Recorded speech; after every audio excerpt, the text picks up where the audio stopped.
Hey everybody, Silver Pirate here. So today I want to talk about something that's got a lot of buzz on Facebook groups and online forums, and that's that certain pinpointers are causing a lot of chatter on the Simplex.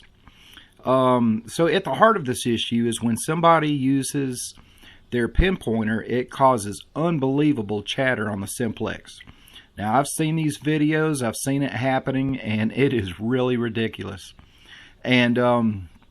But I've seen people write that Simplex needs to fix this issue with the next firmware release, but it's not an issue. It's not a problem with the Simplex. It's not a flaw of the unit. The reason behind this is very simple. So let me explain. And a majority of the problems are with the Garrett pinpointer and the Simplex. Let me point that out. So we know that every metal detector has an operating frequency. Some have multiple frequencies. Of the multiple frequency units, some are selectable and some have multiple frequencies at the same time. For example, the Nokta Amphibio and the Impact come as different models, with a 14 kilohertz model or a 19 kilohertz model, or as a multi-frequency model with selectable 5, 14, and 20 kilohertz. And the Cruiser can just be a 14 kilohertz model, or the multi-cruiser with 5, 14, and 19 kilohertz. Selectable, but they're not combined. And then there's the Minelab Equinox 600 with 5, 10, and 15 kilohertz that are selectable, or you can run all three at the same time, all three frequencies. And then you got the Equinox 800 with 5, 10, 15, 20, and 40 kilohertz. And again, you can choose a single frequency or run all of them at the same time. Now, these are functions of the unit itself and the coil. Okay, matching a coil to the machine is much more than just a connector. The windings of the coil have to match the electronics built into the unit.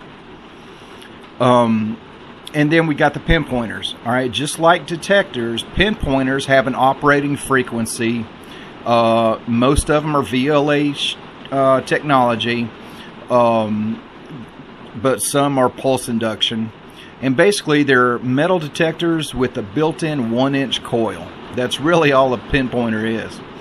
Now, I'm not going to try to tell you which pinpointer is the best. They all have their own set of features.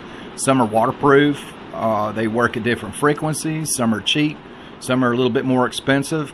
But I will say that probably the most popular pinpointer is the Garrett Pro Pointer. Some people call it the Garrett Carrot if you got the orange one. But then we also have like the White's Bullseye TRX, which is a very nice one, and the Detechnix X Pointer. And there are many more out there. That's just to name a few of them. But let's take a closer look. All right, so the Garrett Pro Pointer is oftentimes sold with or as an accessory to people who are buying the Garrett AT Pro.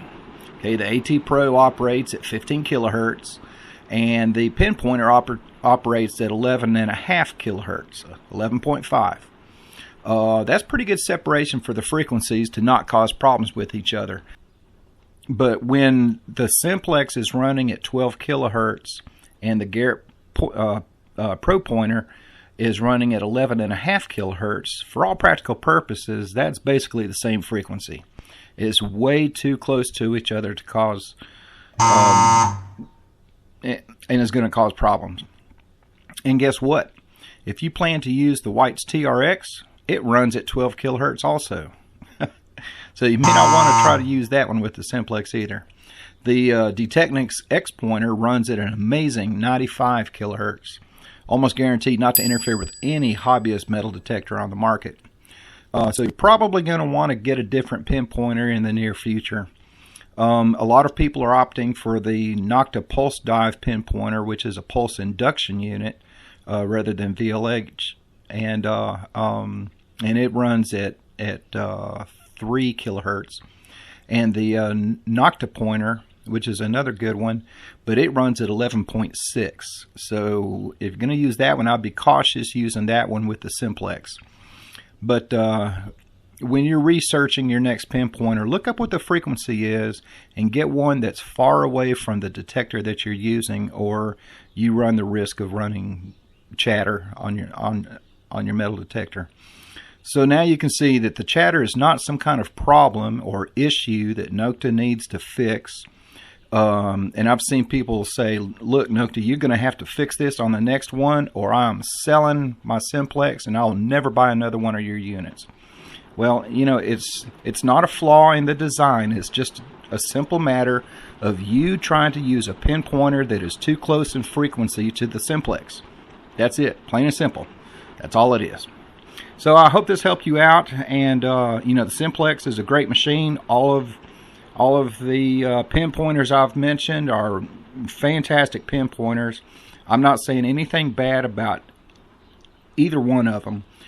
It's just that you can't use a pinpointer that's at or close, that close, to the frequency of your metal detector that you're using. That's just the way it is.